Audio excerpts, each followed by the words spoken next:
Hello বন্ধুরা, আসসালামু আলাইকুম। আবারও চলে এলাম আমার রাতের ছাদ বাগানে। পারিপার্শ্বিক শব্দ নিয়ে এলাম প্রিয় বন্ধুরা।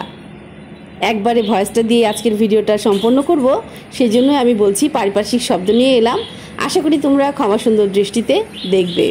রাতের বেলায় আমার ছাদ বাগানে পাখির কিচিরমিচির শোনা যায়, শুনতে পাচ্ছ কি বন্ধুরা? আসলে আমার পাশের বাসায় পাখি আছে এবং আরও একটি দূরবর্তী একটি বাসায় অনেকগুলো পাখি আছে। ওরা হয়তো সেগুলো বিক্রির উদ্দেশ্যে লালন পালন করছে। সেই পাখিগুলো কিচিরমিচির শব্দ সবসময় শোনা যায় আমার ছাদ বাগানে। আমার ভীষণ ভালো লাগে।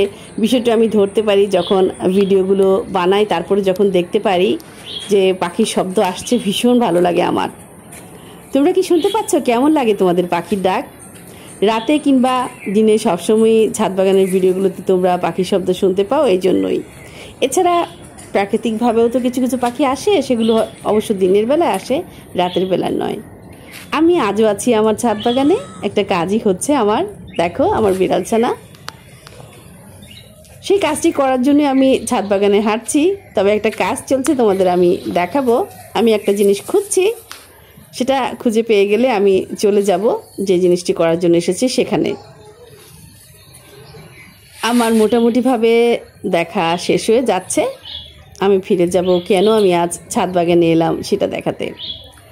প্রিয় বন্ধুরা, নতুন এবং পুরনো উভয় বন্ধুদেরই বলছি, তোমরা অনেকে জানো আমার ছাদ বাগানে একটা কিচেন আছে। নতুন বন্ধুরা খুব একটা জানে না, যারা শুধুই দেখছে। সেই কিচেনে রান্নাও হয়। এটি শুধু আমার ছাদ বাগান নয়, এটি আমার একটি কর্মশালা। এই কর্মশালায় মাঝে মাঝে আমি আসি। তোমরা আমার বন্ধু বলে আমি সেই বিষয়গুলো তোমাদের সাথে শেয়ার করি। আমি প্রায়ই তোমাদের বলি, বন্ধুরূপে জেনেছি, বন্ধুরূপে মেনেছি। এসো বন্ধু হই, সহযোগিতার হাত বাড়াই এই প্ল্যাটফর্মগুলোতে। দেখো প্রিয় বন্ধুরা, আমি চলে যাচ্ছি আমার কিচেনটিতে। যদিও এদিক থেকে ডোরটা লাগানো আছে, তাই বলে ভেবো না কিচেনের ডোর লাগানো অথচ রান্না চলছে, এরকমটি নয়, কারণ ওপাশে উইন্ডো খোলা আছে। আমি চলে যাচ্ছি ভিতরে। একটা শব্দ তোমরা শুনতে পাবে, যেহেতু পারিপার্শ্বিক শব্দ নিয়েই এলাম, একবারে ভয়েসটা দিচ্ছি। আগে বললাম অ্যাডজাস্ট ফ্যানের সাউন্ডটা হচ্ছে। আমার এখানে আসলে রান্না চলছে, শিং মাছের পাতলা ঝোল রান্না করা হচ্ছে। আমি এই ধরনের রান্নাগুলো ইদানিং করছি, কেন করছি সেটা আমি আগেও বলার চেষ্টা করেছি। আমার প্রিন্সেস খানিকটা অসুস্থ, ওর এই ধরনের খাবারগুলো খেতে হয়, সেই রান্নাটাই আমি মূলত এখানে করছি। আর ওই যে আমি বাগানে ঘুরছিলাম আসলে ধনে পাতার জন্য, কোনখান থেকে ধনে পাতা নেওয়া যায় সেটি দেখার জন্য। যেহেতু ধনে পাতার গাছগুলোতে এখন ফুল এসেছে, সেগুলো আমি দেখে নিচ্ছিলাম কোন জায়গা থেকে ওঠাবো, সেটাই আর কি। তবে কিছু কিছু ধনে পাতা বীজ থেকেই হয়েছে, যেগুলো আমার ছাদ বাগানে আগেও ছিল, সেটিও আমি তোমাদের দেখাবো। সামনের দিকটাতে আছে অবশ্য। চলো এদিক থেকে চলে যাই ছাদ বাগানে। ওখানটাতে খুব বেশি যে তোমাদের আমি দেখাতে পারবো এরকমটি নয়, কারণ ওখানে অন্ধকার, ওখানে আলো স্বল্পতা আছে। আমি জানি না তোমরা কতটুকু দেখতে পাবে, তবে আমি যদি দেখতে পাই যে একেবারেই আলো নেই, জায়গাটা আমি তোমাদের খুব দ্রুত দেখিয়ে অন্যদিকে চলে যাব। আমি ওই সামনের দিকটাতেই মূলত যাব, যেখানে আমার পিকু বসে আছে। এই যে দেখো পিকু। আমার ছাদ বাগানের লাইটিংগুলো এখনও ঠিকঠাক হয়নি, সেজন্য মাঝে মাঝে তোমরা রাতের বেলা আমার ছায়া দেখতে পাও প্রিয় বন্ধুরা। আশা করি ক্ষমা সুন্দর দৃষ্টিতে দেখবে। এই জায়গাটিতে আসলে ধনেপাতার গাছ আছে, সেখান থেকে আমি উঠিয়ে নেব। খুব বেশি পাতা লাগে না, পাতাগুলো বেশ বড় আকারের। ছোট হলে হয়তো বেশি নিতাম, 3টে নিলেই হয়ে যাবে। এই যে দেখো, আলোর জন্য তোমাদের দেখাতে পারলাম না প্রিয় বন্ধুরা। দিনের বেলা কোনো একটা সময় তোমাদের এই জায়গাটা আমি দেখিয়ে দিব, কথা দিচ্ছি। তবে ওই যে তোমাদের আমি বললাম না যে সামনেও আমার ছোট ছোট কিছু ধনেপাতার গাছ আছে, সেটা আমি তোমাদের চলো একটু দেখিয়ে নিচ্ছি। সেটি আমার যে কিচেন আছে ওটার সামনে উইন্ডোর সাথেই রাখা আছে। এখানে কিছুদিন আগে বেশ বড় বড় পাতাও ছিল, এখানেও ফুল এসেছিল। বীজ থেকেই মূলত আবার ছোট ছোট চারা গাছ হচ্ছে। এই যে দেখো, এখানে রান্না চলছে। ছোট বলে এখান থেকে পাতাগুলো আমি নিলাম না, ওই জায়গাটা থেকে নিলাম। তবে আমার ছাদ বাগানে আরও কয়েকটাতে আছে এই ধনে পাতাগুলো। আমি চলে এলাম আমার ছাদ বাগানের কিচেনটাতে।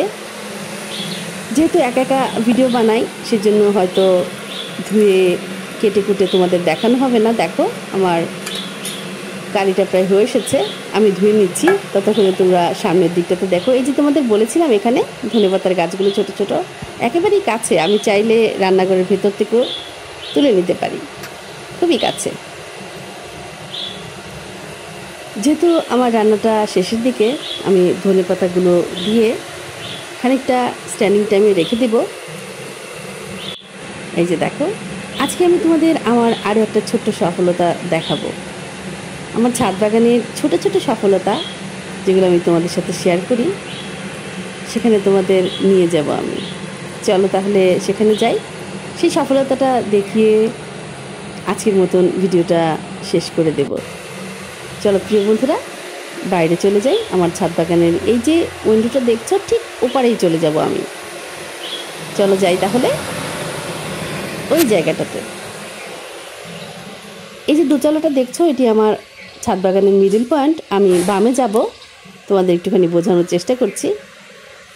আমার ছাদ বাগানের সব জায়গা থেকে আমার এই দোতলাটা দেখা যায়, সেজন্য তোমরা আমার ভিডিওতে, আমার ছবিতে সবসময় দেখতে পাও এটি।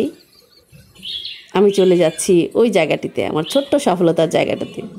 একটুখানি বলে দিচ্ছি, আমার ছাদ বাগানের যে কচু গাছগুলো ছিল প্রিয় বন্ধুরা, সেগুলো বড় হয়ে গিয়েছে। দু ধরনের কচু আছে আমার এখানে, মিষ্টি কচু, আরেকটা হচ্ছে কচুর লতি, যে ধরনের গাছগুলোতে হয় ওই প্রজাতির। এটিরও রান্না কোনো একটা সময় প্রিয় বন্ধুরা তোমাদের দেখাবো, আমার ছাদ বাগানের রেসিপি আকারে না হোক, হয়তো তোমরা দেখতে পাবে আমি রান্না করছি। আজকের ভিডিওটা আর বড় করছি না। যে যেখান থেকে দেখলে প্রিয় বন্ধুরা, ভালো লাগলে ভিডিওটা দিকে দিকে ছড়িয়ে দিও। আরও বেশি ভালো লাগলে আমাকে বন্ধু করে নিও। তাহলে ভালো থেকো বন্ধুরা, অনেক অনেক ভালো থেকো। আল্লাহ হাফেজ।